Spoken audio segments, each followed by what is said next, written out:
Polynomial का next question है, find the zero of quadratic polynomial fx is equal to 7x square minus 11 upon 3x minus 2 upon 3 and verify the relationship between zero and coefficient. ठीक है, तो पहले question को देखेंगे कि जो क्वाड्रेटिक पॉलिनोमियल गिवन है वो स्टैंडर्ड फॉर्म में नहीं है। स्टैंडर्ड फॉर्म में क्यों नहीं है? क्योंकि इसका जो कोएफिशिएंट है ना वो फ्रैक्शन में है। तो पहले आपको क्या करना है कि इसको एलसीएम लेकर के आपको स्टैंडर्ड बनाने हैं। ठीक है, कैसे बनाएंगे?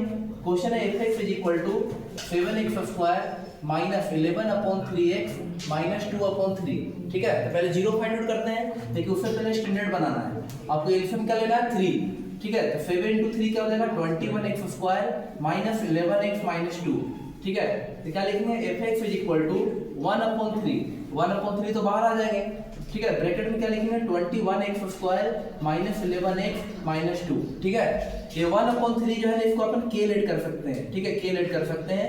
जब अपन स्प्लिटिंग द मिडिल टर्म करेंगे तो इसमें पार्टिसिपेट नहीं करेगा। ठीक है, तो जीरो अपन को फाइंड आउट करना है, उसके लिए क्या करना पड़ेगा? जीरो से इक्वेट करने पड़ेंगे।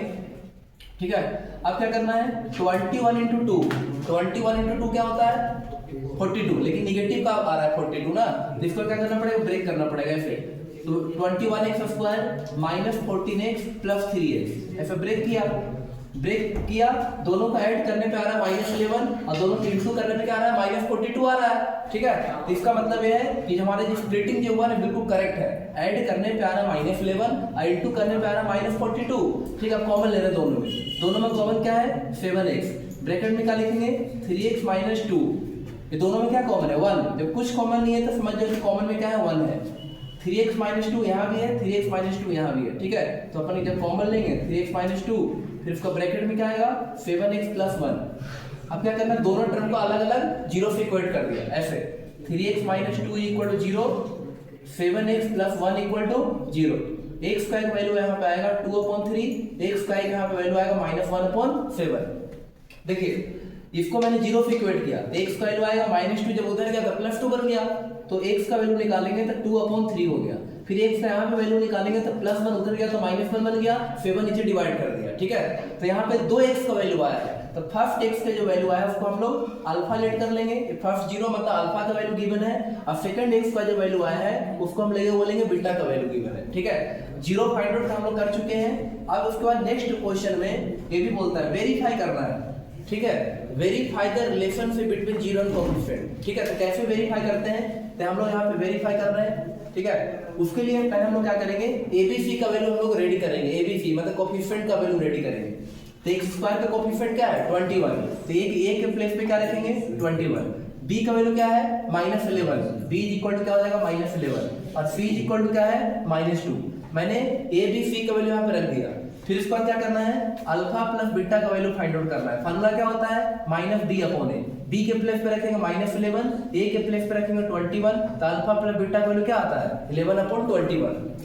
फिर उसके बाद नॉर्मल हम लोग क्या करना है? Normal again alpha plus beta find out करना है। अगेन अल्फा प्लस बीटा जब फाइंड आउट करेंगे तो दो जीरो जो आए हैं 2 upon 3 minus 1 upon 7 minus 1 upon 7 उसके प्लेस पे रख देना है। मतलब अल्फा के प्लेस पे क्या रख देना है? 2 अपॉन 3। अब बीटा के प्लेस पे क्या रख देना है? Minus 1 upon 7। अब एलसीएम लेंगे, 3 into 7 क्या होता है? 21। 3 से 21 में डिवाइड करो, कितना आएगा? 7। और वही 7 को ऊपर में इंटू करो, कितना आ गया? 14। प्लस 7 से डिवाइड करेंगे 21 में, कितना आएगा? 3। और 3 को ऊपर में इंटू कर देंगे तो माइनस 3 आ जाएगा। अब 14 माइनस 3 क्या होता है? 11 अपॉन 21। ये दोनों चीजें सेम आनी चाहिए। एक फार्मूला से माइनस बी अपॉन ए और एक सिंपल ऐड करने के बाद दोनों चीजें अगर सेम आ गया तो मतलब अल्फा प्लस बीटा को मैंने वेरीफाई कर दिया। अब क्या करना है? अल्फा इंटू बीटा वाला फाइंड आउट करना है। अल्फा इंटू बीटा का फार्मूला क्या होता है? c अपॉन ए। अल्फा इंटू बीटा का फार्मूला होता है c अपॉन ए। तो c के प्लेस पे मैंने रखा -2 और a के प्लेस पे क्या रखा मैंने?